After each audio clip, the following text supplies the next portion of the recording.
Hi, everyone. Welcome to another superfluous edition of Do Luke and Brian Get Fired by 24 Hours upon release? Jersey City Diaries. Is that what we call this show? Yeah, we are in a Jersey City hotel, which, as you can see, has all the amenities. Red Shoe Diaries 1.0 coming at you. Also a great Showtime show, by the way.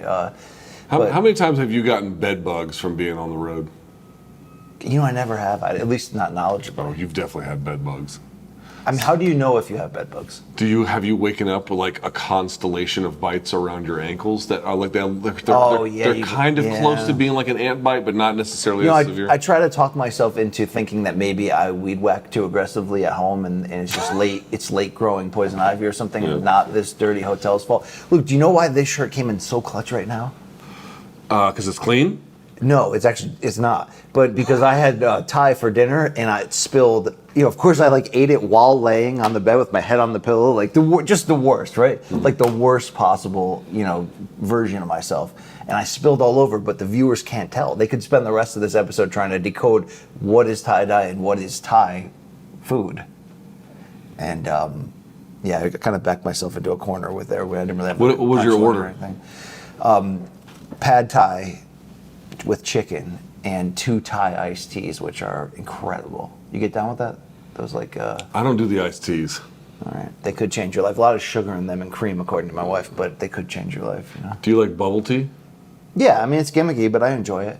I like bubble. Like my daughter loves bubble tea. I don't think they had that shit when we were smaller, at least not in gringo places, right? No, I don't remember. Wait, is gringo only identifiable with the Latino, Hispanic, or if I'm talking about the Chinese or the Koreans, am I a gringo in their eyes? So, wait, I don't understand. Where are you traveling and who are you asking? If I'm trying to pronounce a Spanish name, I would be like, well, here's my gringo version. But does it go beyond Spanish, or is that Spanish only? Are you asking, can Americans be foreigners in places where people don't speak Spanish? Yes. Is there any other country or culture that they use a term like gringo? Oh, I think the Brazilians do. The Brazilians do. And then the Portuguese, I think, do as well. So anything from the Iberian Peninsula, and then their colonial. You ever want to go on vacation to a real bullshit country and just figure out what's going on in there, like Andorra? Dude, I never told you about this. Andorra is the... It's that place in the mountains between Spain and France. Yes. The Principality, I think. I don't know, actually, I don't think it's Principality. But it's a real country, Luke. Yeah, hold on. You got me off track. The first time I tried to go to Lebanon, I just did the absolute asshole thing where I didn't properly check what I needed to do to get there. I thought I had, but I did a very lazy check, and it blew up in my face because... You pack weed? Is that what this is? No. You don't necessarily... You have to get a visa to go, and I thought it would be one of the situations where you... So, for example, when you go to Turkey, and this is when I went, I don't know what it is anymore, we landed and you need a visa. I'm like, what the fuck am I going to do now? You just go buy them at the kiosk. It's literally, it's like buying a Coke from a machine. You just can't believe it. They just spit out a visa. You're like, wow, okay. So I thought it'd be like that for, I don't know, whatever reason. And it was not. So we get to the airport and they're like, there's no direct flights to Beirut, obviously, after the Marine barracks got bombed. So one of the places you can go to get there is Paris. So we had a flight to Paris and then Paris to Beirut. And they're like, listen, you can get on the flight to Paris. You just can't go to Beirut. And my wife was like, what the fuck are we going to do now? All the hotel reservations, everything. Yeah. And I was like, what the fuck are we going to do? Dude, my wife is a corporate event planner. She's like, I'll take care of this. Dude, we had hotel, car service. In Paris. All done, everything set up by the time we got there, and my wife had an itinerary plan. I was like, she got bitter at me because we didn't plan the wedding, but I didn't plan the wedding, and I'm like, what the fuck you want me to do? I'm only gonna get in the way, which is me being lazy. Yes. I'm admitting that. I am definitely using that as an excuse, but it's also fucking true. Do you mark your territory around the house Dutch oven style to let her know of your male dominance? No, but I do like going to places where people do that? No, where I can just pee on the seat. I'm teasing. Yeah. Or am I? Hey, you know what we did today? What We hosted. We didn't have sex. Well, this is still our viewers' dream, right?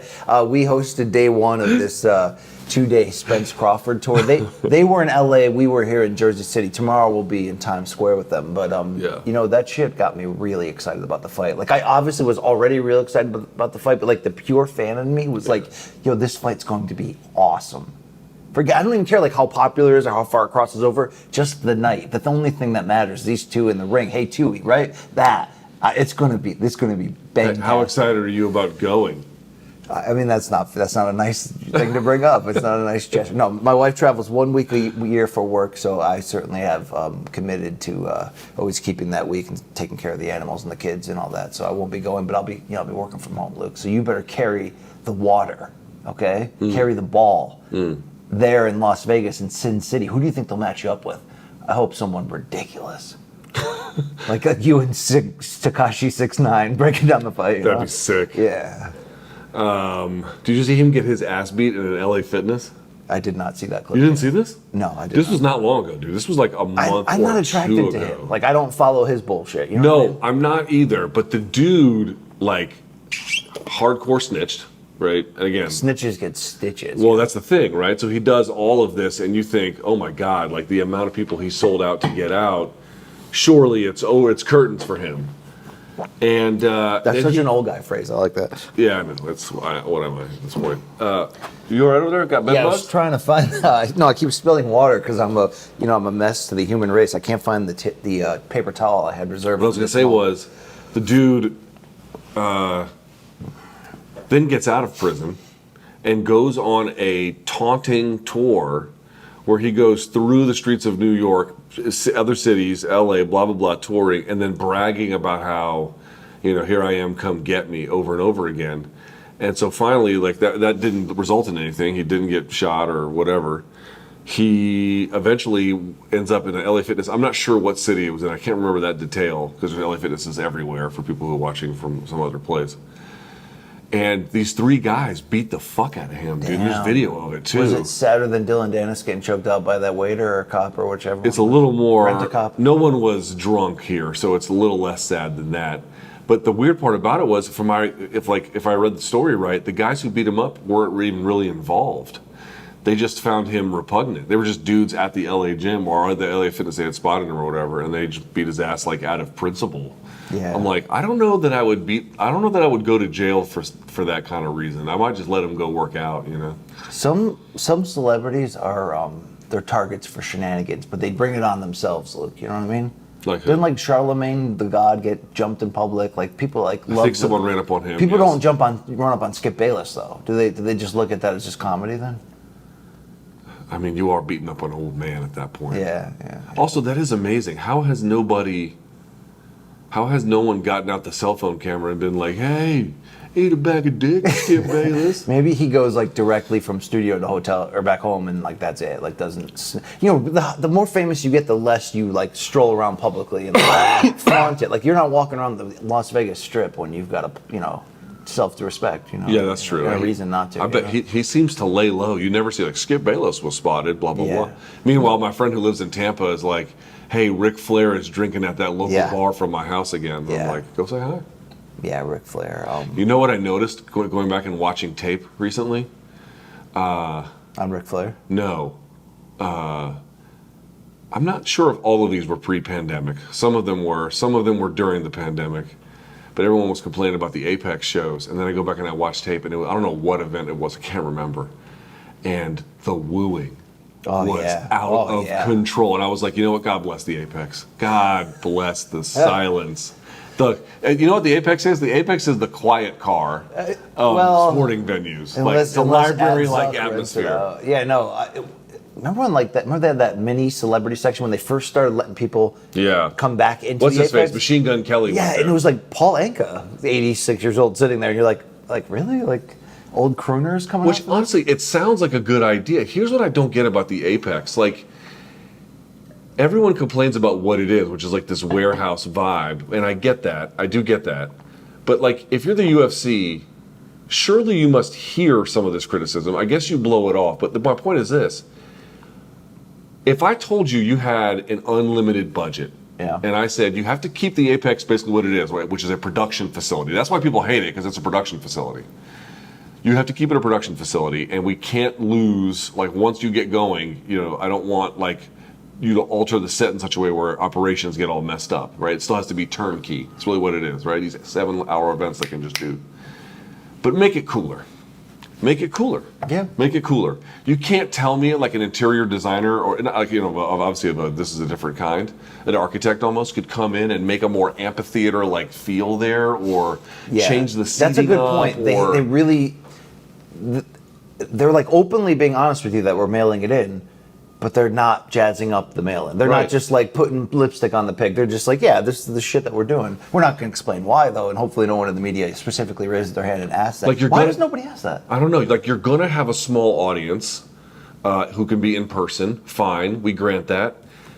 Can we make it cooler than, like, what just seems to be like almost like again, I've never been to the Apex. I've never been in that room in the Apex. I've been in the Apex facility. You can't make it a little bit cooler? Like, even for example, so for folks who may not realize this, we haven't done one since last year, but we went to last year's Media Day, which was in the Apex. It's this gigantic facility off the highway. They really, I get why they love it. It's from a work functionality standpoint, it is like such a blessing to have. And they had this long room where the fighters would go at one end where they are on the microphone, and then everyone sits at these tables. And this was made during COVID. They just never really changed it up all that much. But, like, even that room was, like, enormous. It's the room right past you walk in, and it's all of the Ultimate Fighter jerseys all on one wall and stuff like that. And there's, like, belts too. You walk past that and it's down there. Well, my point being is like, it's fine. The functionality is crazy high. Yeah. But it's just utterly without personality. 100%. That's my issue. And before that change in the access to the media day, they made it COVID friendly by making it more of a press conference. I miss the one-on-one availability from this standpoint. Oh my God, dude, that has changed MMA media. From this standpoint, like from two standpoints. One, it made it more fun to cover the card because you were getting one-on-one. No, they'd be short, 5-6 minutes, whatever. Yeah. Sometimes even shorter. But you really get a feel like you're covering it, like whatever time later when you go on your podcast or you do a news hit or whatever we do for CBS Sports HQ, you feel more connected to the storylines and the flow on every fight. The other part about it ultimately is, I probably lost that. No, but dude, I think you make a great point. Like, one of the fun things about the fight game is the late night, long-winded scrums. Sometimes, and dude, the best thing that used to be for your career was to get that gig, to get the gig where you got sent to do that show. And you got to go to Media Day, and then you and the fighter are on camera together. Like, that kind of thing is how you built your brand. Exactly. And they have taken that. Again, they don't have to do it any other way than what they're doing it. It's their fucking show. And I'm not pointing at the finger at them being like, F you. But this is probably way more efficient. It just takes longer now. It used to be 2 sessions filled with fighters. You'd wait in line for each one. And, if the line was super long, you might be like, forget, I'm not going to wait in the line. You had to apportion your time, whatever. And that wasn't a perfect system. People would abuse the power. People with no views would take, 25 minutes in front of you. There's a lot of BS in that. But the access is there, and it took place in a shorter period of time. Now, if you go to that media day as a reporter, you're there for like 6 hours, straight. And dude, like, also on top of it, like, you could feel the buzz in a room where people are coming and going and like blah, blah, blah. And again, I get all the reasons why it went away. I'm just saying that is one thing. Like, 2 things have devastated MMA media, among other ones. One, like that kind of access on screen. You can still find ways to do it, but the ready access and what that position meant has been completely lost or undermined. I thought of the other reason I was going to tell you about why I missed that so much. Because coming directly from boxing to when I started to help out at ESPN.com as an editor and writer in MMA and then kind of took over the job and suddenly I'm doing it full time, is do boxing fights, pay-per-view, big weeks, even the highest level ones of the year when there's a good organization, you don't get the access and like you do covering a UFC one. So when I transferred over and covered my first full UFC fight week on the ground, it's like, holy shit, did you get one-on-one with any person you want on the card? In all of the press events, you not only get a more, a closer seat, better access, you actually get to ask questions, which in the boxing ones they didn't used to. So it's like they give you on time, efficient as possible, in and out like a machine. WWE is also like that, and it is impressive to see. Dude, boxing is not like that at all. It's wild, wild west. A lot of times you see the bloggers, the YouTuber guys come Just running rushing, up. And it's less structured. And no, in boxing you can use your power better than you can in UFC to leverage exclusives. When I was with ESPN, like you use that as a... See, I never was able to do that. You were able to walk right in and be like, yeah, I'm going to get my own thing over here. And you can play that baller move, but man, dude, that first taste of it, which I'm trying to think the first... But I'll tell you what, covering boxing while I was doing UFC in some of my earlier years was a great learning lesson, because I remember being like, dude, boxing is like a fucking zoo. It's a fucking zoo. It's a free-for-all, and you really appreciate how just much more structured the UFC environment is. I know a lot of fans may not view it that way, but trust me, like... They have the most, what would you say? The UFC, typically, it's a little bland at times, but it is the most buttoned up promotion I've ever seen. Yeah. It's the most buttoned up promotion by far. I remember my first full fight week. I've been to UFC fights before this, but just covering like one night. I need to fix the camera. Keep talking. The first full fight week. Wait a second. Indoctrination? Wait a second. So the crazy thing is, like, I had gone to a couple UFC or Bellator events when I first started getting serious into combat with ESPN. I did like the Ultimate Fighter finale with the strawweights. Like, that was a really cool show to be at. But it was UFC 196, my first like full fight week. Me, Brett, I think we had Arash Markazi, like 3 of us on the ground going after it, go to every single event. Dude, that week was insane. Were you there in Vegas that weekend? Which one? Conor Nate won. Holly Holm against Misha Tate in the co-main. You had Nunes and Shevchenko, I think, were both on that card in separate fights. Or no, that was the first time they fought each other. That's right. Did I go to Conor Nate 1? I did. I went to whatever UFC it was, because I did a immediate breaking news report on the ground with Ariel, me, and Sean El Shadi when we found out that Conor Nate 1, or maybe Conor Nate 2, I think, had fallen through. Yeah. Something like that. I can't remember. But, dude, what I was going to say on top of it was, now I kind of forget, but something else that hurt the MMA media beyond losing that. Dana turning on them? He wasn't ever necessarily like their friend. He's always like, people are like, wow, he's reached new lows, and it's like, not really? Like, not really? That's a good point. I mean, there are videos that we have forced ourselves to forget that he put out mainstream like 12 years ago, right? That were just dude, like he had a video, like the famous one that got him in trouble. There was a couple of them. There's a Loretta Hunt one. The Loretta Hunt one. I remember vividly the day that the Loretta Hunt video came out, and then there was a real homophobic one that was on that level. I forgot who it was. The Loretta Hunt one. That's the same one? So the reason why he did it in the Loretta Hunt one was Loretta Hunt was making a point about managers and what UFC might be doing to undermine the managers' both input and in certain cases supervision. And there was a question, and the question is fair on Dana's side, which was, why is your manager in the back? Why is your manager, these are spots for credentialed people. Now, it turns out you may actually want your manager back there in the event that they try to force a deal on you. Any promoter, like as a rule, wouldn't you want that a fighter should have the opportunity to have a manager with them before they sign any deal? You would want to give them that opportunity. But he argued against a bunch of things in the piece, but rather than making it about that, what he basically did was like he went after her for having anonymous sources, and he's like, whoever was an anonymous source who doesn't put their name on it, you're an effing the letter F. Yeah. And so it was about the practices involved in telling that story, and he dropped that. Dude, that was like a real big thing. Like he got deep shit for that one. At least, I mean, it was amazing. But the sport was still considered a little more outlaw back then. Yeah. It was sort of like, oh, that's what they do there. Yeah, but like the media, I remember the mainstream media, this is still true to an extent. I don't think as much, but they really liked Dana. Like at that moment in time, what Dana meant for them was this kind of new power executive in sports who knew the rules of how to excel in this new world they were in, the television world, and media rights and all that kind of stuff. Knew how to play that game, but also had a bit of an edge to them, and and everything had felt so buttoned up at the time, where everyone was doing corporate speak, and here comes Dana, fuck this, fuck that, I like this, I like that, and they really responded to that. They really liked it. So when that crisis hit, first of all, I think altogether there was a bit more of an apologetic tone, relatively speaking. I mean, this time there was just absolutely nothing that's not true, but still, it was he had to bend the knee a little bit more at that time, and then the media cover for him at the time was that, hey, he made a mistake, and he's owning up to it. And again, I'm not even then I didn't think he should lose his job, but I remember that day vividly. The question is, would they do that now? I don't know if they would do that now as much. I mean, even he's way smarter now and adjusted to times to not let that happen. Yeah. Like, he couldn't justify Dude, that. here's the thing, dude. We grew up in the 90s. Like, I'm not going to sit here and pretend I haven't said that word a gajillion times, because of course I have.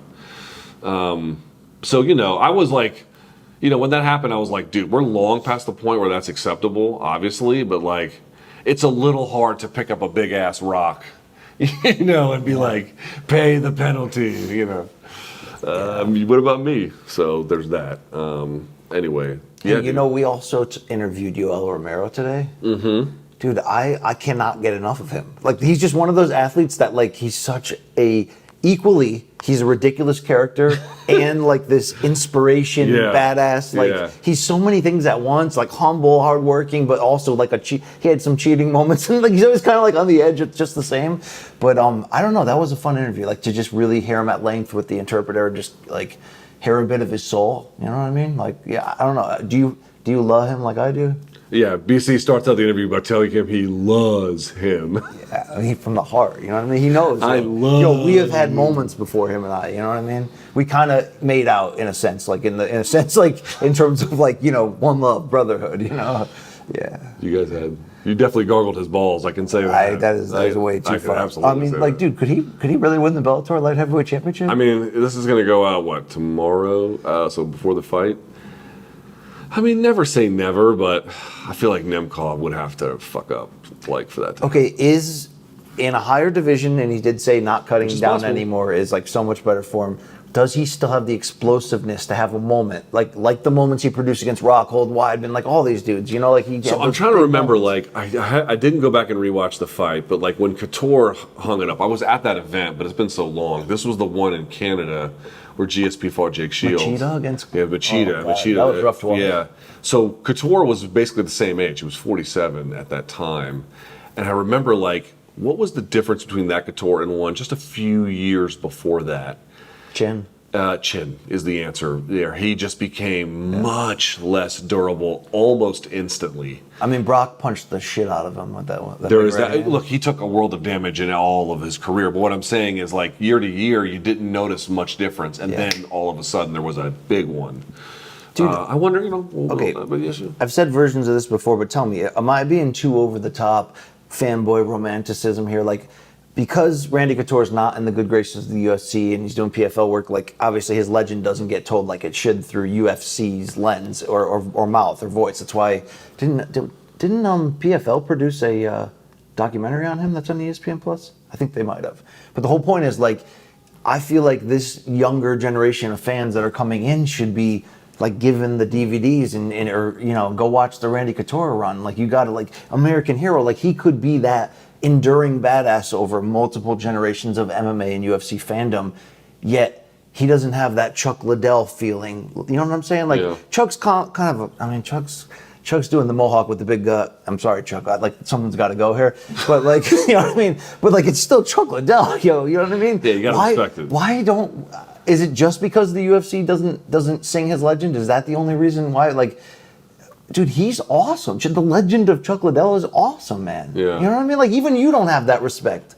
Like for who, Chuck? Yeah, like on that Captain America level of like fucking Chuck, man. He can do anything, dude. The difference was Couture served in the army. That was the difference. Oh, it's because you're a Marine, you can't give him that full respect. Like just give it to him, you know what I mean? I know you want to give it to him. No, I want you to give him some flowers. Do you remember that? No, but to answer your question, Couture, it's all marketing and bullshit, but he was like a precursor to Brian Stan, who was like all in on that identity. Yeah, but he was a way better fighter in terms of like elite levels at their prime. Couture? Yeah. Yeah. By country mile. I mean, he won a title in 2 different weight classes, so yeah, for sure. He's one of 17 double champions in MMA history. Among major organizations. But did you put David Branch in there? You do? Because there was World Series of Fighting. It was light heavyweight. That actually got him back into the UFC, I believe, right? If memory serves. And then that went so when he got back. But do you remember that Chuck Liddell cameo he did where he was like, "Dear Dylan, your friend Steve says I'm so glad you've come out of the closet." enjoy your life as a homosexual. I was like, this is a little bland, Chuck. I think they're having a go at you, my guy. Oh, wow. Oh my God! Oh my God! It's like the most ordinary names, like Steve and Rick. It's like Rick says, "Congratulations on being a homosexual." You know, Cameo, Luke. It's something. It's something. You know. How many people have sent you pictures of their wang? No, they don't do that. They send a request, and then I provide the wang shots. That's how the transaction works. You know. Yeah. Oh, that's great, dude. You know what? I didn't know. Let me ask you a question. Who's the most batshit insane, maybe in a good way, maybe in a bad way, person on wrestling Twitter? Who's like the fucking... Of active people or like legends? I guess active. Like, who is just fucking out there? I don't follow that closely anymore, and... I mean, when they're WWE superstars, they're not necessarily allowed to like carry on these like real life personas. Okay, well, okay. So who's like out of the business? Who's like super ridiculously insane?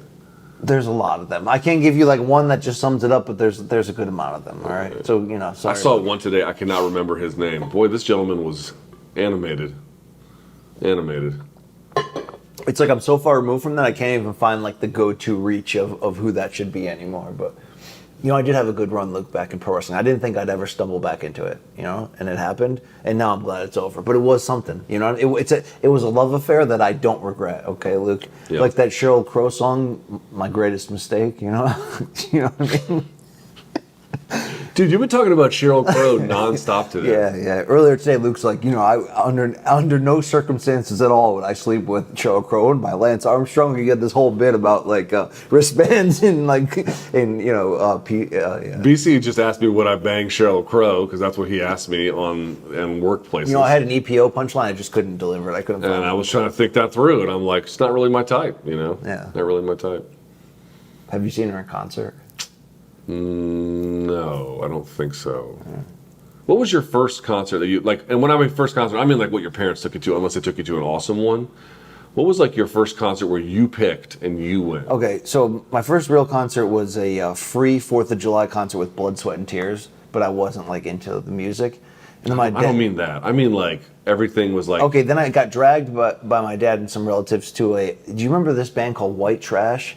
Mm-hmm. They had a one-hit wonder ska hit. I Hate Everything 91. About You? No, they were on par with Ugly Kid Joe, but they had a song called Apple Pie, not Cherry Pie. Yeah, that's Warrant, dude. Yeah. This is it sounds like I've never heard of that, but if you put on the song, you'd be like, oh, I kind of remember that. I'm sure I have. I went to a concert with them, and it was actually pretty awesome until the band started like opening up cans of beer, taking 2 drinks, and then like firing it out into the crowd, and there was like cans flying everywhere. My dad was like, we got to go right now. So I'd say the first concert that I actively pushed to go to, now that you'll probably make fun of me, but at that point, that was like freshman year of high school, I was real into like 60s oldies. You know what I'm saying? Like all the big hits of like 63, 64, 65, 66, like all the names, all of them. I was like, Dad, we got to go to this oldie show. It's going to be awesome at the Civic Center. Tommy James and the Shondells, Junior Walker and the All-Stars, Lou Christie, Leslie Gore, like all these like, the kind of music that'd be on at your dentist office, Luke, okay? But I have to say the concert was awesome, except for the overabundance of middle-aged people dancing in the aisles. It was almost Jimmy Buffett-like. It was really like pushing it, where I was just like, I don't know if I want to be here anymore, I saw, it wasn't my first concert, but I saw Drive-By Truckers. Who did they open for? Was it the... Charlie Daniels? No. Was it the Doobie Brothers? Who was it? That would be pretty badass, actually. I left after Drive-By Truckers. I was like, nah. Who's the group that like their mushrooms are their symbol? The Allman Brothers? Allman Brothers, excuse me. Dude, you skipped out on the Allman Brothers? I did skip out on the Allman Brothers. That's O'Teal. He was in the band. I know. I like, and actually, I like the Allman Brothers, but I was out of there. It was in Virginia Beach. I was just like, I bet you that was what year was that? That's a while ago. Like 02? No, like 06 maybe, okay. Something like that. Because I saw the Drive-By Truckers for the first time in 02, Central Park. They said that summer concert series for free, and it was Drive-By Truckers opening up for Charlie Daniels. It was badass, dude. That's pretty good. I'm not a big Charlie Daniels guy, but when he puts on a show. When he does The Devil Goes Down to Georgia, that song. Honestly, dude, he breaks the shit out of the bow on the fiddle and goes nuts. Dude, I'll watch just about anything on a stage if the person on the stage is a real showman or show. Cabaret theater as well. I mean, okay, you're starting to get, I'm not trying to go into wine mom territory. I'm just saying the stuff that I'll sit through that I ordinarily wouldn't if someone was just ordinarily playing it without much more than just the mechanical act of playing it. But like if someone's really putting on a show, you'd be surprised what you watch, or what kind of stuff you'll at least give a shot. I think you'd be surprised. I think he'd fuck you up. Yeah. Dude, you just can't stop. I know. You just opened the door. It's like you're like a Stump the Schwab. Like if someone just gives you this input, you have to. You're the Brendan Schaub Rain Man. No, I think that's what you are. It's really more about the art of comedy than Brendan Schaub, to be fair. I don't know that that's true. It's pretty singular about it. For us artists, it's more of a... How bitter were people that you didn't land on the wheel when I had that written? How bitter were they? I don't know. I was, I got enough cats in my house, you know what I mean? I don't need to keep, What movies did I see? Dude, I saw a documentary recently that was... I didn't ask you what movies you saw. I mean, that was a nice pivot, but I didn't ask you. I know, I'm just telling you. But you set it up like, BC, you were asking me about this. I was like, no, it really wasn't. Yeah. No, I guess you weren't. Nevertheless, I'm just going to tell you, bitch, because that's what I do. Yeah. I saw Chimp Empire on Netflix. Have you seen this? I have not seen that. Dude, or heard of it. It's this documentary crew that spent months and months and months in this dense jungle in this Ngogo forest, and I think, if memory serves, Uganda. And it's the place where, basically it's like the densest chimp population anywhere in the world. Okay. And it's like the most amazing footage and the most amazing sound and incredible narration. Now, obviously, they're telling a story, so you wonder to what extent there's actual fealty to the truth. But I'm told that the broad strokes of it are very much true. And does this end with the journalist getting eaten by and destroyed? It doesn't, but there is some death. There is some death. All right. It's chimp life is brutal, bro. What do you think's more dangerous in terms of risking your life, being a solo free climber or studying chimps and that role that Sigourney Weaver played in that movie? I don't know what the math on that is. I'm gonna bet it's more dangerous to be with the chimps, bro. Okay. They'll rip your balls and face off, and instantly, right? Yeah, and they're strong as fuck too. Yo, you know what I used to be real into in elementary school, and now I look back on it with horror? Bestiality? No, videos of animals in the African jungle, fighting, stare down. Yeah. You know what I mean? Well, how would this animal do against this one? And then you look at and there's video of it. You know what I've noticed though? It's like Faces of Death for kids. It's good. It is, but here's the thing. I've noticed I can watch certain forms of death, when a cat, for example, when a jaguar gets a croc. Yeah, I'm not into any of that bullshit. Okay, I'm not into it, but I can tolerate it. But when a snake gets a horse, I'm like, nah, I'm good. I'm like, I can't. There's certain forms of animal death that I can tolerate, and other ones I can't. More, inevitably we're going to end up at a cockfighting match if we keep, if you keep entertaining that. Dude, my in-laws in Panama took me to. They have the big thing in life down there, as I understand it, is everyone's got when they live in the city, they all have it's here too, but it's much more pronounced. Everyone's got a country getaway, right? It's a real big thing, is going to the countryside on the weekends and stuff like that. And he took us to his countryside house, which was lovely. I mean, it had 2 pools. What is not to like about it? But on the way, he had to pass a fully functional operating cockfighting ring.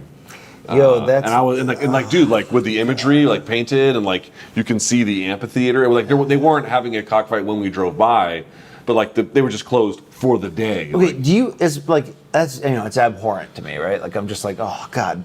But do you have any sympathy for people who grow up as that's a legitimate part of their culture where they come from? So it's hard for them to look at it as anything but that. Even though I'm still that's ridiculous. But I mean, here's the thing, in the poorer you go to some of these places, it's not these things are not always directly correlated, but my experience in life has been that when you go to some of these poorer places and they're still using animals as tools in society for transportation, for farming, and again, some of that is still done even in the most advanced ones, but I mean much more rugged, difficult methods.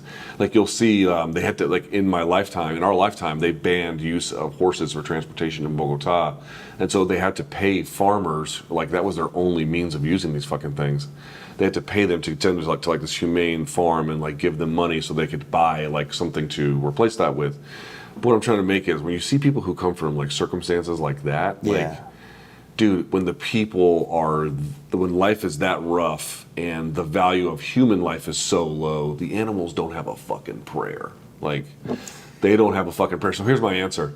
No, I mean, I still believe in animal ethics, and I think it applies more consistently, even, no matter what. I'm not one of these like cultural relativists that like, no, harming women and throwing acid in their face in other countries is great. No, it's fucking bad.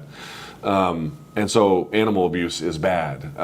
But Can you be reformed from that? sure, of course you can. I mean, look at Michael Vick.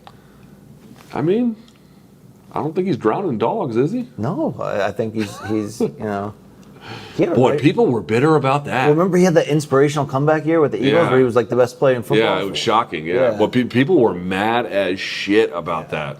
I mean, what is the statute of limitations on the court of public opinion on that I mean, stuff? he went to fucking jail. What do you want him to do? Like, Yeah, I mean, you know, you could see it both ways, though. I know, but would you be like, hey, my dog is barking outside. I'm not home. Can you just go let him in? Would you? Would you Okay, all trust him? right. No.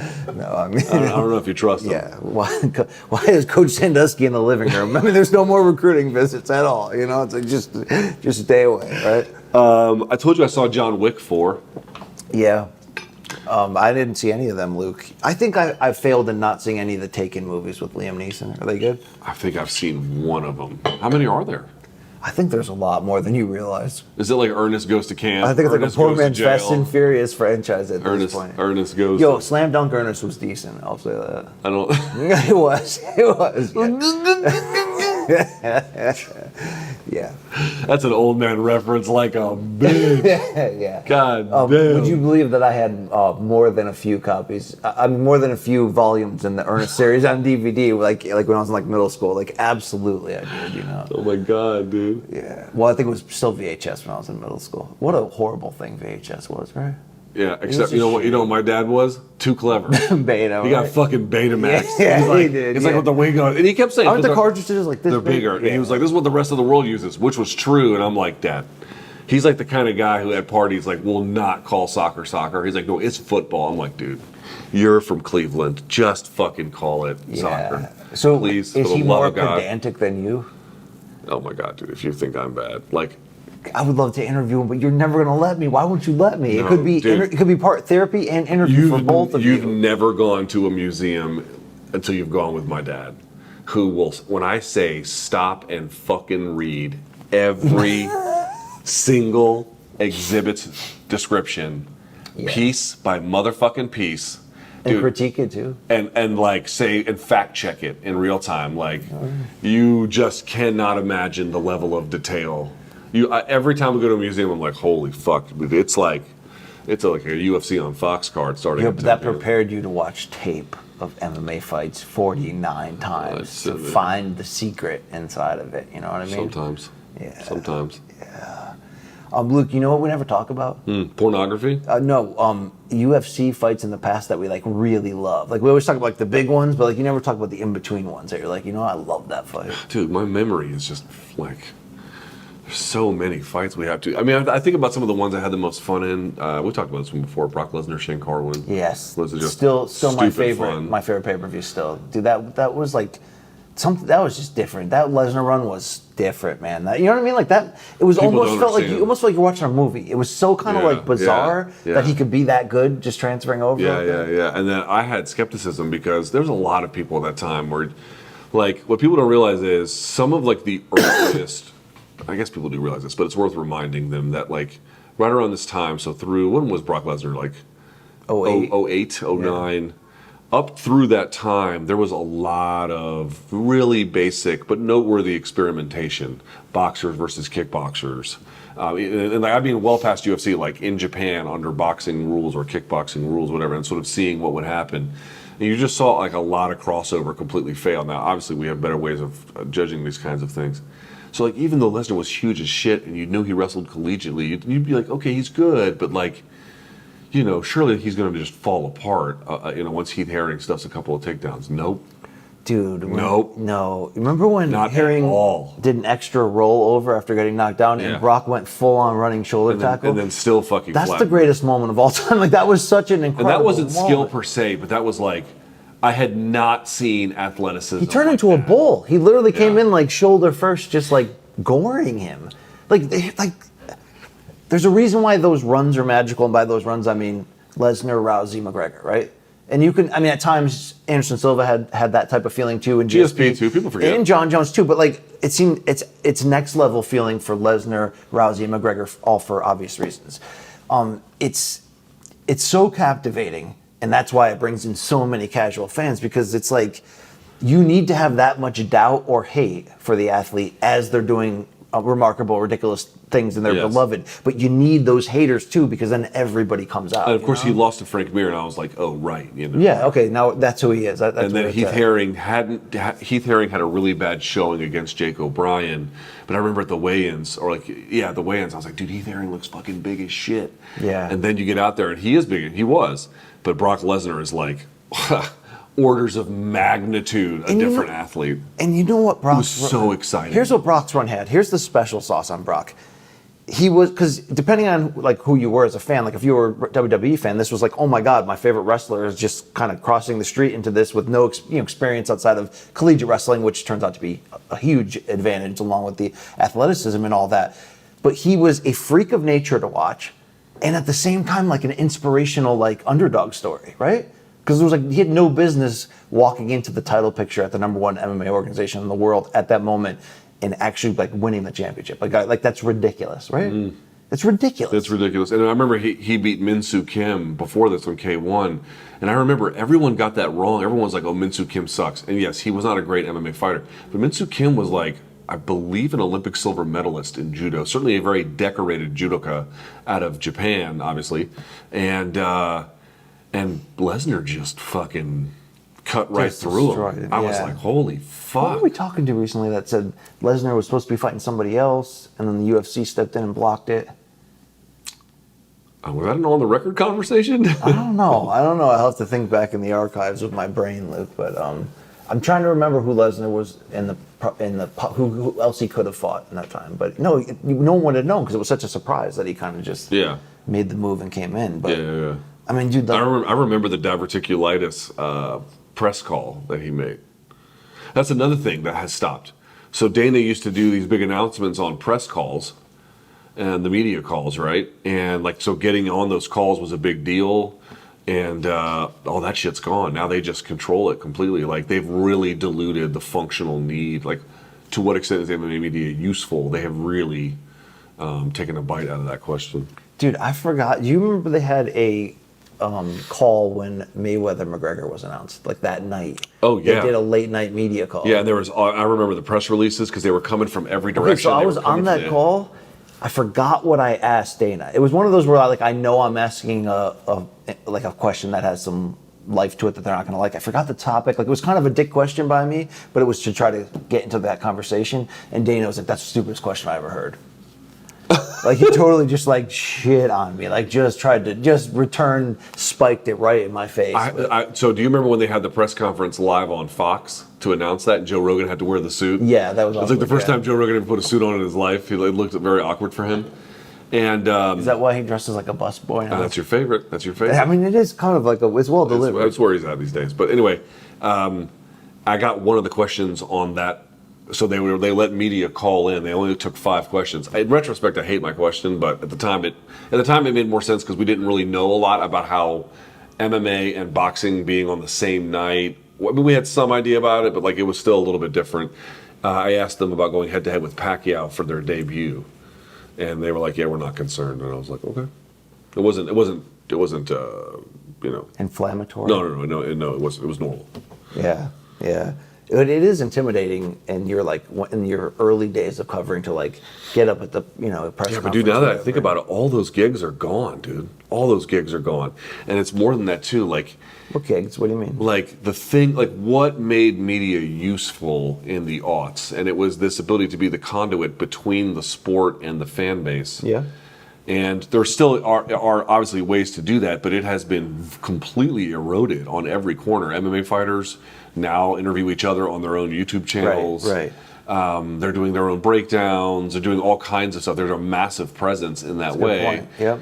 And which You're is right. just, They don't have to go on media tours to announce things, or if they're and they still will in certain occasions, Right. But they don't. They're like how much of that is completely taking a backseat, and like these things about being on press calls or being at these events and like kind of telling people on the ground what it's like they've removed all of that. But would you say though, because it is intimidating your first times, like at any time to be fair, like at the press conference where there's all that eyes, the camera's on you too, like that's intimidating. I was going to compare that to something else. I forgot it. I had one time I was trying to interview Lucas Matisse and I just could not get a word out. Yeah. And his trainer was like, "Yo, ask the fucking question or we're leaving." Okay, that sucks. That sucks, dude. But so right then, but you know what I kept trying to do? I was so nervous. This was Mayweather and Pacquiao, by the way. Yeah. Because Matisse fought on that card, and I was trying to be like Luke Thomas of SB Nation for blah blah blah blah blah, and for some reason I was just so nervous to do it. I just kept fucking it up. So finally, Casey, who was my camera guy, he's like, "Man, just ask him the first question." So that worked. I was like, "So what's up with blah blah blah blah blah blah?" And it worked fine after that. I know what I was going to say. I just lost it again. Damn, dude, you are an absolute piece of shit. Yeah. Really bringing the heavy lumber to today's program. I know what it was too. Oh, I know it now. So you said a thing of the past. It feels like a thing of the past now is conference calls. Like, well, when there's breaking news or anything, like they don't do that anymore, right? Mm-hmm.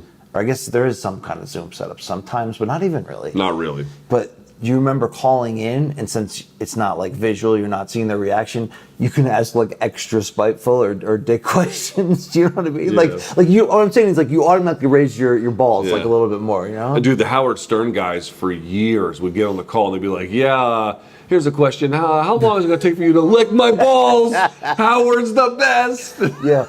I'll always pop for stuff like that. Like that's just hilarious, man. And then, dude, this went on for fucking years, and they'd have to mute the call and like all this shit. Oh, that was great. Yeah, the MMA, I mean, media in general, it's a weird time. Dude, they've absolutely decimated that role. That's why, it's like, dude, what kind of stuff can you do in MMA media? Unless, honestly, dude, there's not. I mean, I would definitely. I would say this: if you want to get involved in it, you need to be very different, and you need to get results right away. And if you don't fucking do this shit. Like, don't. I mean, what if you're really good though? If you're really good, sometimes what you the fuck does that mean? Sometimes you have to build. No, it does. Sometimes you have to build. You have to be a lot more than good, dude. Okay, but you have to be a lot. I'm not saying they have to be great the next day. I'm saying no. I'm saying you have to be lucky. You have to be a lot of things. The business has to be conducive, and also seriously, if how many people in MMA media are making what you would consider to be like a good living? Like, dude, you can count them on your fucking hand. You can count them on your hand, and that number's probably going to dwindle.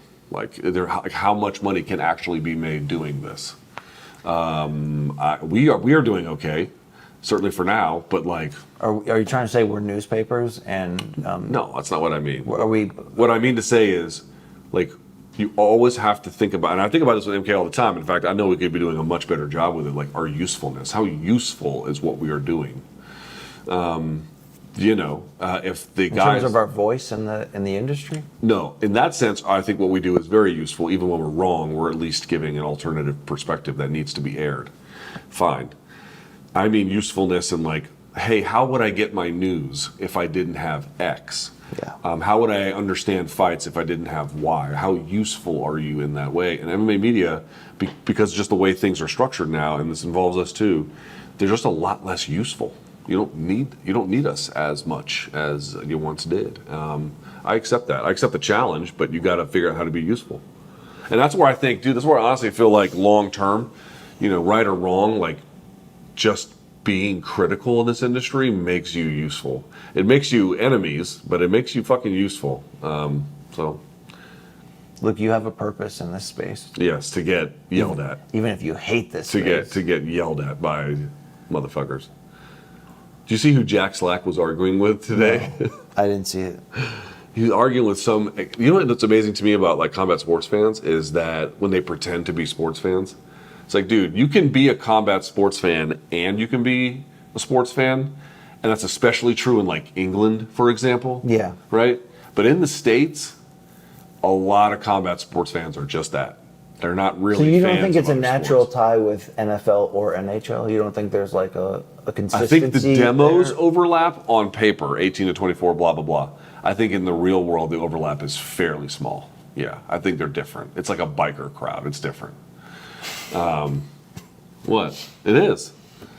Dude, these are not bad people, but they're not the same as like families in a long-standing tradition. If your dad has an Affliction t-shirt and tight jeans and a possible coke habit, then you'll fit right in. You'll fit right in, bro. Yeah. Yeah, you'll fit right in. But anyway, I mean, listen, we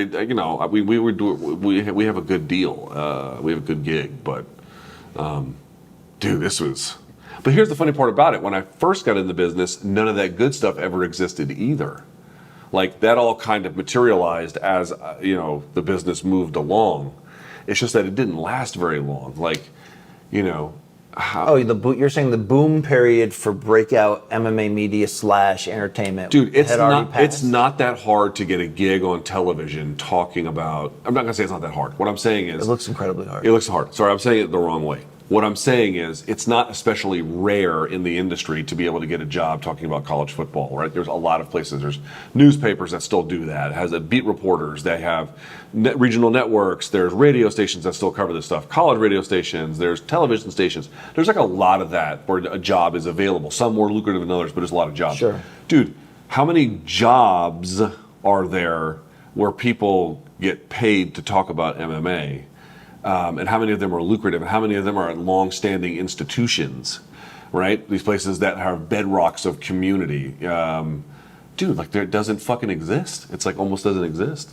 It's a very, very, But do you want, to have a reputation, a legacy, Luke, as a, tough journalist who went after truth? All these good virtues. I'm not making fun of them. All that shit is bullshit. No, but do All you these legacy questions care? are Like, bullshit. do you look at this as just this pays the bill? Like, you're passionate about it, but it's a means to the end, or are you trying to leave an imprint, Luke? I think it's extremely foolish to think we're going to leave an imprint. I think it's just absurd. The passage of time, none of this will be remembered in 10 years, much less 20, and that's just the reality. People still talk about Luke Thomas as pissed all the time, so don't you dare. They do, right? in a strange way. But here's what I mean, dude. Like, what you have to do is sometimes what you do can set a tone for others and things can build. Certainly in your time, what I think is most important is to the best of your approximation and your best of your abilities to tell the truth and have an imprint on reality as best that carries you. But then realize there's going to be extreme limits to that. You're going to have pushback on it. And when this is all over, people will remember what you've done. People are not going to remember a fucking thing you did, dude. And everyone's like, these guys the GOATs are going to stand the test of time. No, people are going to break their records in 50, 60 years. There's going to be another, let me finish. There's going to be another Messi. There's going to be another Ronaldo. There's going to be another Michael Phelps. There's going to be all these things. And everyone is going to forget all of this stuff. Like this grossly inflated sense of self that we all have. Yeah, that's not incorrect. I get it. It's just not true. All you can do is tell the truth while you have the ability to tell it. That's it. I like that speech, even though it sounds like the guy from Corey Heyman Lucas wrote it. But I was thinking about it too, because I used to be obsessed with these questions about leaving an imprint. Then I realized it's just not going to happen.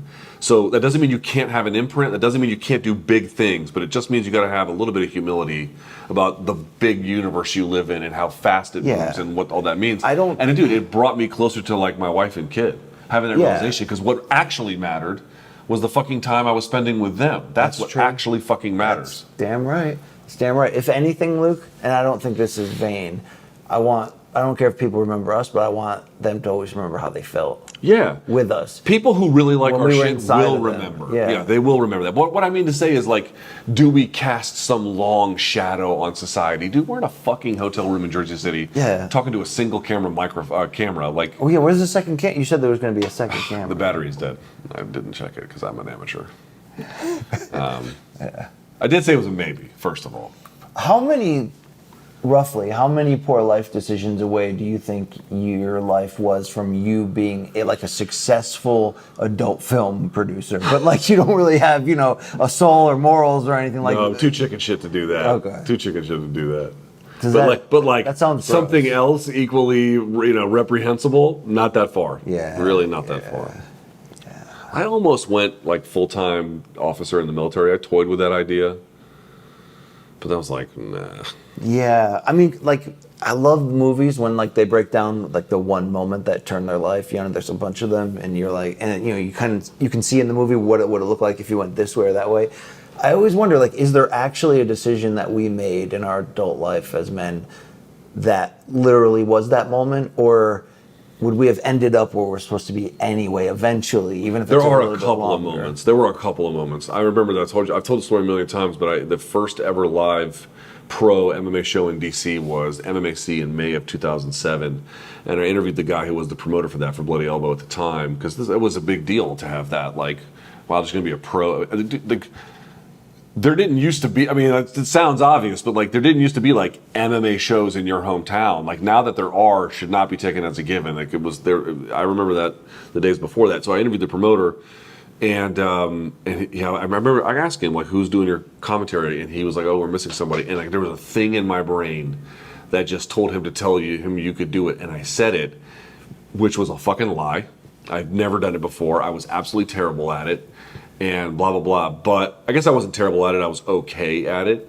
But what the networks at the time wanted was they were looking at jiu-jitsu like it was an absolutely foreign language, and so what they wanted was someone who could look at it and tell us you were translating. Yeah, just tell us what the fuck this is. So I didn't need to be like Fabiano Busquet, who's like the goat. I don't have to be that. I just have to be like, hey, that's triangle. You know who you should try to be? Jeff Blatnick. He was good, dude. He was really good. I interviewed Jeff Blatnick. Let me just say this quickly. At a time when we don't look back as like the golden era of MMA broadcasting by any means, it's almost barbaric to go back. The guys tried their best. Like, you know, there's some notable names that passed through there, but Bruce Beck, I liked Bruce Beck. But my whole point is, he stood out even back then, Blatnick, as like being, he was enjoyable. He wasn't over the top entertaining, but he was enjoyable, educational, and like you really believed that he knew his shit, you know? Yes. I had interviewed him in Times Square. Do you remember? Do you know what Beat the Streets is? No. Beat the Streets is this event that USA Wrestling puts on, where they put on real wrestling matches between high-level guys, including other nations. Like, and it first started out as in Times Square, and now they do it it's in New York, but they do it in these ways where it's like very seen and visible. It's like a big promotion for USA Wrestling. I went to the first ever one. Bubba Jenkins did a rap. There's video of that. Like he rapped like a fucking song fresh out of college. And then I interviewed Jeff Blatnick in person. And I asked him, it was a great interview, and I asked him like, you know, because he comes from wrestling, obviously, and I asked him, like, should MMA judging ever adopt a more points-based system, a la, like, wrestling, like 2 points for the takedown or whatever? And he gave this very, very impassioned reason why it should never be that way in MMA. And you might say, of course it shouldn't be, but you should hear his answer. The detail and and remember, he was also a person who helped write some of the rules for MMA. So this is a guy who was really at the front lines of this.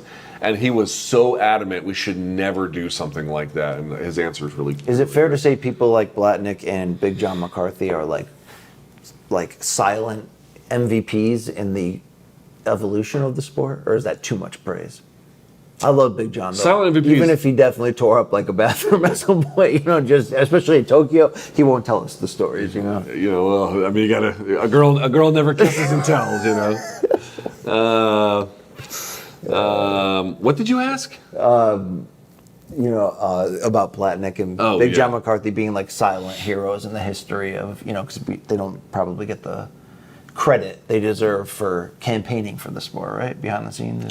Yeah, I don't think that they do. I mean, they did for a time, but, you know, that's what I mean. People forget. Like, that's why people write shit in books, because otherwise it will just go away. Good point. Did Blatnick call a fight under the Zuffa era? Definitely SEG. I don't know if he translated over to the Zuffa era. I can't remember if he was there. I cannot. You know, some of those like UFC 40s I have not seen in a long time.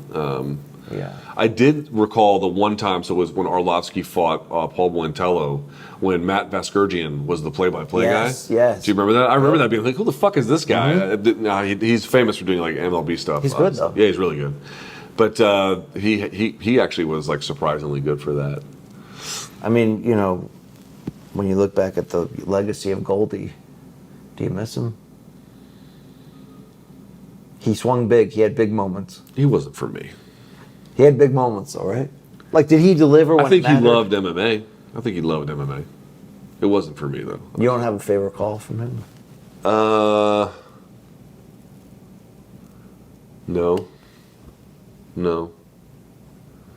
But I'm not going to sit here and talk shit about Michael Goldberg. Like, I've had enough of that, you know.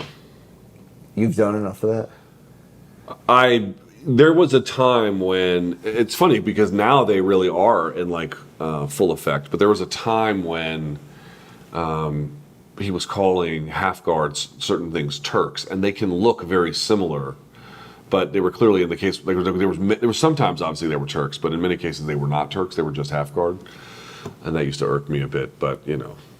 You don't have to end friendships over that. Well, you know, and I certainly am no better at that job. So again, let he who is without sin cast the first stone. But you know, would you? I know, like, it's not realistic. You're not going to do it. But do you think you would have enjoyed being an MMA judge or referee? I still might do some of that stuff. Oh, you still think you can do it? Not refereeing, but maybe like, judging. Okay, let me ask you this question. If you went all in, you still have a full-time job, but I'm saying you went all in on your heart commitment to judging, to getting certified, to doing as many amateur bouts as you need. How long do you think it actually would take under most ideal circumstances? Like, you are very good at it right away. They can see that. They can see the passion.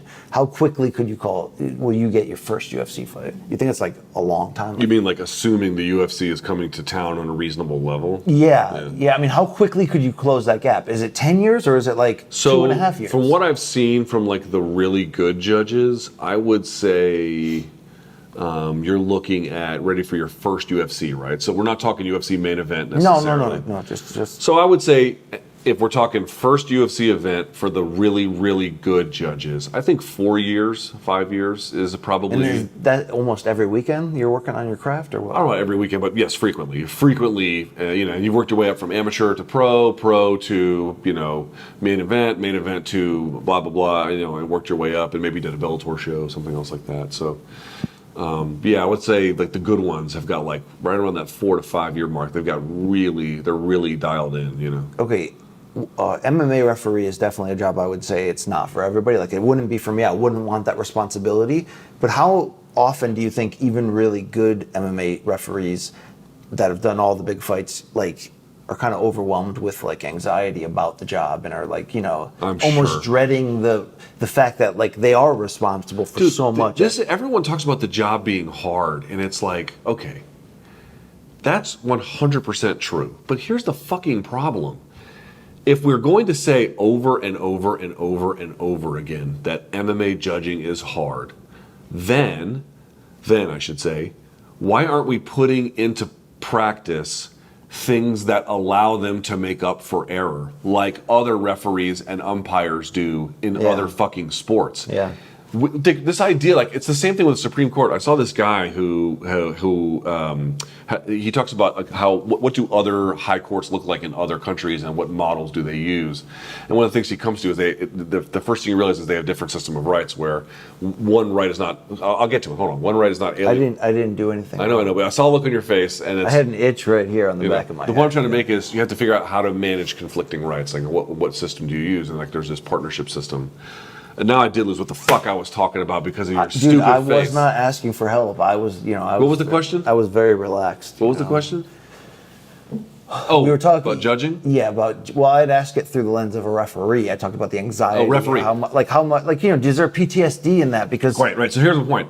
Our system of law is very different. Rather than competing rights, we just look to judges with this notion that they're supposed to have like incredible, like actual judgment, their ability to adjudicate and to think through problems in the most clairvoyant, clear-headed, rational kind of way, like they're fucking Vulcans or something, is just bullshit. Like they're not those kinds of people. You certainly need trained people and competent people, but the Supreme Court's people, their judgment is no less political than anyone else's. It's no more informed in terms of being a good judge of things than anyone else's, right? So that part is whole bullshit. This is exactly the same thing with being an MMA referee. Dude, they're quite obviously going to get shit wrong with a fair degree of regularity. Who gives a fuck? Who gives a fuck? Give them an out to the best extent possible to correct for that. Yeah. That's what we need to do. So these consequences are not so oh my God, Are you off? I thought I heard in that. I thought I heard that you were offering, why do we not have 3 officials watching a match instead of just the referee? So I know, for example, Like a volleyball chair, like looking in. You should have one there, right? Right. You have the line judge and then the head judge in tennis, whatever the different names are. I know in racquetball, I think there's an A judge and a B judge. It's like things like that. Like there are systems in place where one is hierarchically bigger than the other one, but there's a lot of different rules going on. But it seems insane to me that we haven't done that, especially because the consequences are fucking grave in certain cases and dire. And we're like, well, they done goofed. Yeah, on so to the next one. That is an interesting thought, because even if it's just for like championship fights, think of how the playoffs in baseball, they put the extra umpires down the foul lines, like just to like make sure they get it right in the key moments. You could definitely have somebody sitting where the camera guy is on top of the cage looking in, somebody on a monitor. I don't know. Like, you just feel like there should be instant resolution on some of this stuff rather than missing it altogether, right? There should be a process for correcting for error. Like, and a better one. And a better. Well, some states have instant replay. Oh my God, motherfuckers. There should be so much more we're doing. But that costs money, and that's the other problem, too. Like, dude, again, I keep saying it. Maybe handing the keys over to the commission was what MMA needed to do to survive. But holy shit, man. I mean, they are going to drive that Buick slow. Yeah. They're not going to change anything. They're not going to update the cassette player. They're not going to do shit in that fucking thing. Would it be fair or unfair to frame the recent issues that hardcore MMA fans have had with the UFC matchmaking to the idea that maybe Dana is spending too much time with 20-year-old influencers at blackjack tables and not as much time with the matchmakers getting this shit to look good and feel good? Dude, we gotta buy. Is that unfair? Dude, we gotta buy a prostitute who will then blow one of these influencers, and then she'll like. she'll wear a wire. Is that what you're saying? You know? Yeah, we'll either blackmail them to get us. Like, I just want to be in those rooms when they logic it out, when they no, when they're just tossing money to the creators. You know what I mean? Like, here's this bag of $250K. Just do this. Just set it on fire if you want to. Or don't. I want to be in the room. So like, we got to pay a hooker to blow one of these guys. Wow. Okay. To get us. I think in that's the a little too graphic and intense, right? What's your plan? Yeah. I don't see you trying to find any solutions, BC. Yeah. Wait, you want to blow them for us? Fine, go blow them. Wow. Yeah, dude. Do you think it's more stress to be a boxing referee because it's more closely aligned with death, unfortunately, of a guy taking one too many, clean punches? Like, dude, you gotta bear witness to savagery. Round after round of it, man. Oh, I read Tony Weeks gave his first interview. And he said that... Oh, yeah, I read it too. Yeah, he felt like he may have missed that the knockdown was not a clean punch, it was clearly a push. And he thought because the guy was 40, he had just been punched clean, and then he was taking like a couple decent shots. I mean, obviously, he's not trying to like bail himself out. He accepts that he probably made a mistake, but... No, he was a little bit defiant. Yeah, a little bit defiant. He was a little defiant. Maybe I misread it, but I thought he was saying yes. He admits he didn't have the best angle. Yeah. And then he admitted later that the punches Rolly were throwing didn't land, but he did stand by that he had seen what's his face get knocked down. And so he was going in with the mindset that he got knocked down. It's like, dude, how the fuck did you miss that? And if your answer is you weren't in the right position, well, then there's the fucking answer. What was the name of the guy he fought? Ismael Barroso. Barroso, that's right. Barroso. I mean, Tony was really framed it as he had care and concern for a 40-year-old, and he specifically said if it was a 25-year-old fighter... Look what that got him. So do you think it has to be connected with what Weeks was in? Why aren't we talking about pornography? Why are we talking about Tony Weeks? Yeah. I like Tony Weeks. I don't want this controversy to be linked with him, all right? Oh, God, that was an all-time bad stoppage, dude. I mean, they just don't come much worse than that. Yeah. He fucked that one up big. Damn. Right? Yeah. Answer the pornography question. By the way, were you into the Beastie Boys' Check Your Head record when they played their own instruments and were kind of like an alternative band? I was never a big Beastie Boys guy. I didn't go too I was a deep, little bit but- in the early 80s. Yeah, like the one. No with- Sleep Till Brooklyn and all that stuff. Yeah, Girls. What's the one with the airplane on the cover? The best one. Paul's. No, Paul's Boutique is the other one, which is amazing as well. This is Licensed to Ill. License to Ill, maybe? I don't remember. Yeah. Yeah, I forgot. But yeah, apparently the answer is no, Luke. Yeah, I wasn't a big. Everyone loved Sabotage. I don't hate Sabotage, but I don't like. You know, and then what was the other one? Intergalactic, planetary, intergalactic. I mean, that one is kind of catchy, but And he was like, "I'll stir fry you in my walk," and I'm like, "You won't, because I'm not going to listen to this." okay? See, I didn't draw the line there. I went to the next one, the Four Boroughs. I kind of drew the line after that, but yeah, I didn't. I haven't gone ham on them. I've always hated the whites, BC. It really has been a long standing. Did you have any? I was hating Whitey before hating Whitey was cool. Wait, did you have any connection with Colombian culture before? No, nothing. Right. I knew nothing about South America in any kind of informed way until I met my wife, and even now, it's obviously quite conditional. Do you feel confident that if you flew to Colombia right now alone, you can completely navigate the entire process on your own? Yes. And you have never feared for your life? My life, no.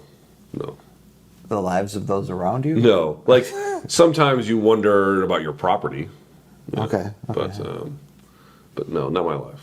Never that. Dude, the gringos down there, man, they don't know what the fuck they're doing. Like, these people go down there and, like, my wife was telling me, like, certain things, like, don't wear certain things that they just know. Look, you're creating yourself as a target, She was like, don't wear fucking Birkenstock. I don't have any, but she was like, don't wear fucking sandals in Bogota. Like, don't fucking do it. And sure enough, we went by this place where, like, a lot of Americans are, and there were so fucking many. Yeah. What do you think you'll step in? The Newark train station? Yeah. You'll catch that? It was like that, and it was, don't walk around with your phone out like that. You'll get your phone snatched. Shit like that.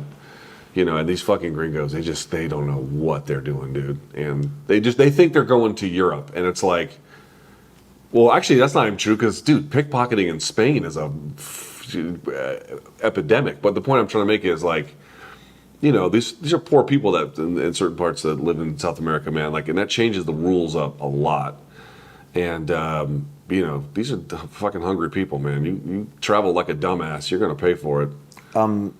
Traveling too aggressively internationally scares me. Like, my wife, at one point, we were gonna fly to Costa Rica and drive 2 hours up the mountains and Fam. And she's like, you could do that fine. And I'm like, I probably could pull it off, but it intimidates me still on the level that driving on the other side of the road would intimidate me too. Yeah, I don't think I've done that. I've obviously been in a car that was on the other side, but I don't know if I've ever driven one.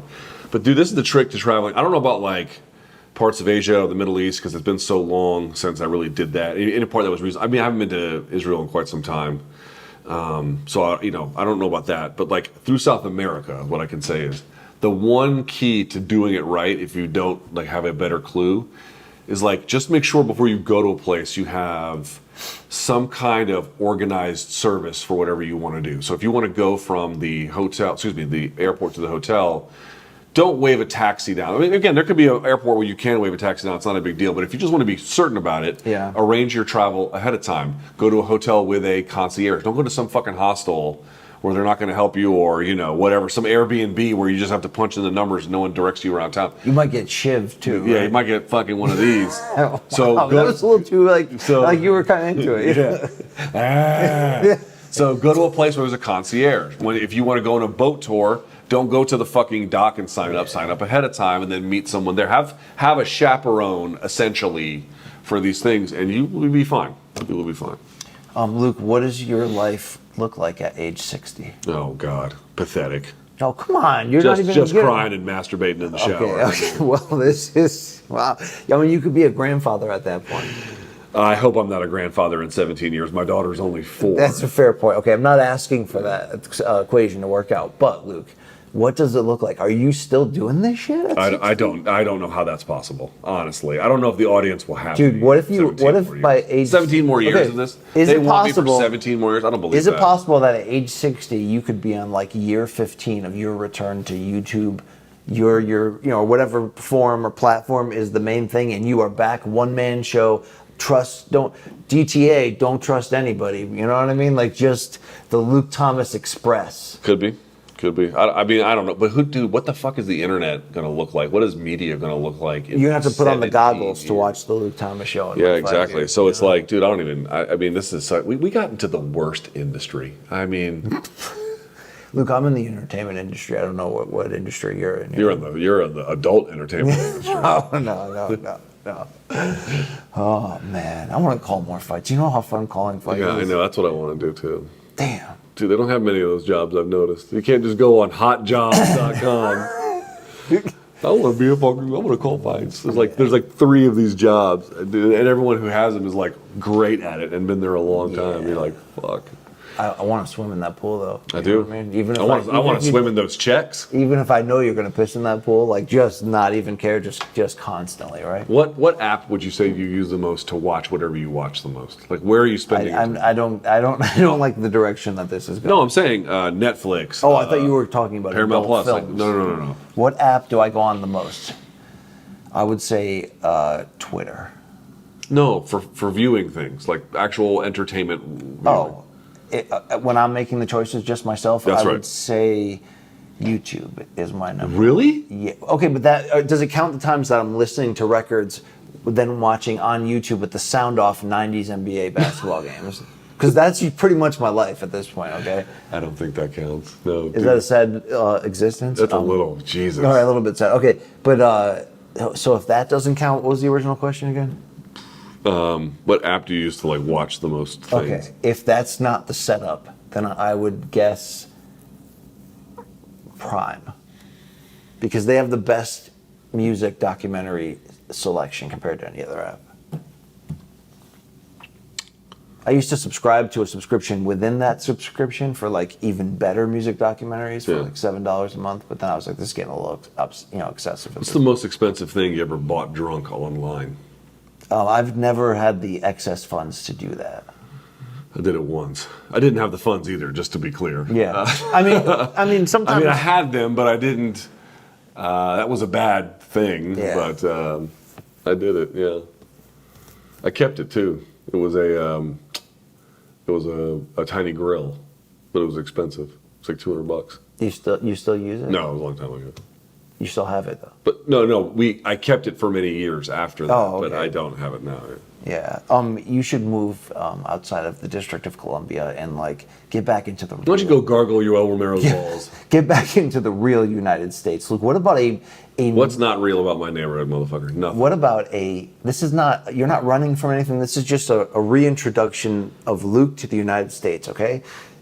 I'm not sure how much I want to make that. You commit to 3 years in the Midwest. You can pick the area, but you have to take the family, you can Dude, St. Louis is depressing. You could do Illinois out in like a Chicagoan suburb. Chicago's great. I like Chicago. You would. Here's cities I would live in. Like, okay, let's say that like I woke up tomorrow and I had $25 million in my bank account. Okay, that's it. Hold on. But like seriously, like now you get to just pick. No, but that's the difference, because when the money gets to that level, now you're talking about the coast in California, Hawaii. Like you can do crazy shit with that. Okay, I don't mean it in that way, but I just mean like here are the cities I could see myself living in if money wasn't a tremendous issue. Okay, how about if you were doing 2.5 times better than you are now? Okay, 2.5. Okay. Were you okay? That's pretty good. That's pretty. I could live in New Orleans. I think New Orleans is one of America's best cities. I could live in Chicago, though it gets fucking cold, so we'd have to be in Cartagena for 6 months, but I could call it home. What about Charleston? Charleston, South Carolina is extremely charming. I wouldn't necessarily want to live there, but it is a wonderful, amazing I was place. impressed. I was really impressed by it. Florida, you can just sink into the ocean. I mean, just okay, but what about the just kiss your parents What goodbye. about the western side with the white sand, like Naples and that kind of shit? No. Just let it go. Just let it go. Just let it sink into the Everglades. Oh wow. So forget that. That's not for me. I could live in Denver. I like Denver a lot. I think Colorado is pretty special. San Diego is great. They say if you go there, you don't ever want to live anywhere else but there for the rest of your life. Look, it's like a disease that gets on you. San Diego. San Diego? I've only been there for 1/2 day of my life, so I can't give you that answer, but the food's tremendous, Luke. Yeah. Like on the mom and pop diner level, sure, like just for sure. And the Marine Corps tremendous. has obviously a big presence there, which I like a lot. And then honestly, I mean, you know, I could be persuaded into living to LA, but I wouldn't choose it, you know, at all. You- The city, you could- I the think you city could where I be want to in live LA, the dude. most, where and this has always been true. I think New York City is the greatest city in the world, and I've seen some great fucking cities. I think New York City is the greatest city in the world, and it's just too expensive for people like me. If you're doing 2.5 times, dude, you could. If I was doing 2.5 times, I could afford it. But even then, dude, like, okay, even if I, I was wouldn't say making you'd be rich at that point, but even if I was making 2.5 times what I'd be making, I'd be living nicely in New York. I would hardly be one of the wealthier people in New York.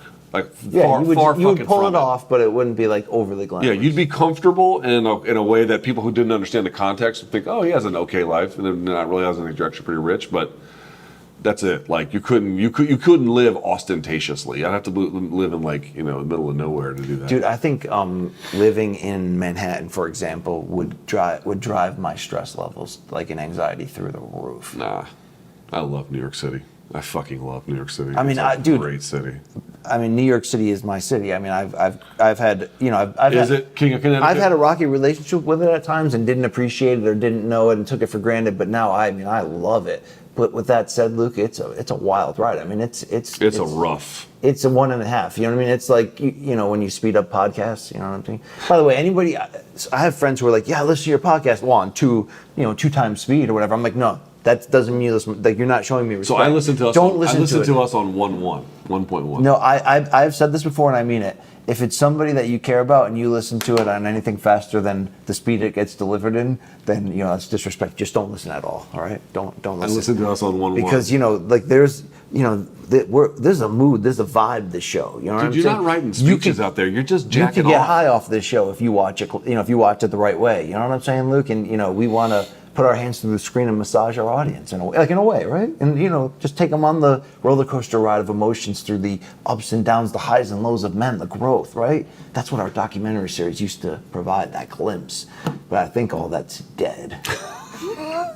I mean, Jake, where's documentary number 8? What are we on 8, Luke? Where is it, Jake? Who cares? They did like 5 people watched them. Okay, but they were tremendous, right? They were tremendous. They were art. There was, true or false, there was some art there. There was some art. Yeah. But they had to I had a couple of great lines that never saw the light of day. Yeah, they were a little aggressive. They were. They were fucking great. Yeah. We got to call it a day. No, but you look back on that series and say, you know what? I certainly made it better, but did I consistently bring my A game every episode? Dude, I don't care about bringing my A game to that shit stack for 5 seconds. Well, there's certainly times when you're not providing, like when you don't sell for it, that it's just perfect. But there's definitely some of those docs I remember where you're just like, yo, fuck this, I'm not. Like, you were like, you Nate Diaz that shit. You totally were like counterculture, fuck you. You know what I mean? Hey, it made for great material. You're like, die, Hey, let's see your phone case. Is it the Metallica cover? No. This does make me think of Jimi Hendrix every time I see it. It's kind of like a mosh. Was the cover of Load, was it blood and semen? Serious question. I hope not. Right? I hope not. Load. That's what's that? There's blood in there.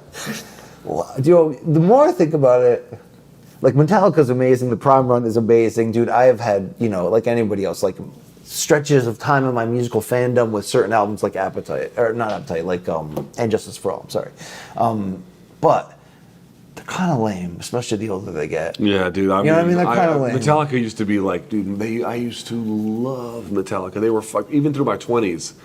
They were still maybe my favorite band ever. And then I got not as lame as Kiss, by the way, but kind of lame. Dude, I think people who like Kiss just shoot them into a rocket and never leave Earth. And I actually know people that care about that, love Kiss, and you have to juggle that. To me, it's a litmus test. Like, if you like Kiss, you don't deserve life. I mean, how far away is Kiss from ICP? I mean, really, right? I mean, just... Dude, juggalos of a different era is what they are. Just fucking juggalos. You're right, generation. Just generational juggalos. We paint our face, dude. Get the fuck out of here. Kiss has the worst music ever made. Suck a fat dick. What's the fattest thing? I don't know. Beth is kind of a jam, though, right? But what I would say is Metallica. They just turned into They just turned into fucking dad rock. It just got, I don't know, it got a little goofy. I kind of checked out. Do you like Master of Puppets better than And Justice for All? I think the best Metallica album is Master of Puppets. Yes. Okay, I like that you said that, and I know that there's a lot of people that will stay Kill 'Em All, but Even the Kill 'Em All is the that can't be your rawest favorite. of Yeah, that them. can't be like the. It's not the But best there are one. people that will say that. Master of Puppets was them, absolutely. I think pound for pound, Master of Puppets is the best, but I think And Justice for All has just some high moments. And Justice for All was just such a fuck you record. Yeah, after Shortest Straw, dude. That thing. Yeah. Yeah. Harvester of Sorrow. Yeah, Harvester yeah. of Sorrow bangs. Dude, that whole album bangs. Do people put it in like the Back in Black conversation where it's like start to finish, no filler? They Like put the Black Album for Metallica in that, which is to me not fair because that's when they really begin to be something else. Yeah, dude, we you're gotta call right. it a day, dude, because I gotta call my kid. You know, I could do a living podcast if you want, 24/7. You need to figure out, even though I've gone 0-5 twice on OK Bet, you need to figure out what concert you're going to. That's what you need to figure out. I got a lot of time to get back into this, all right? But I'm out of here, Luke. Say All goodbye. right? Oh, there's the wipe I was looking for. All right. Bye. Later. Hey, I need my microphone, Dick.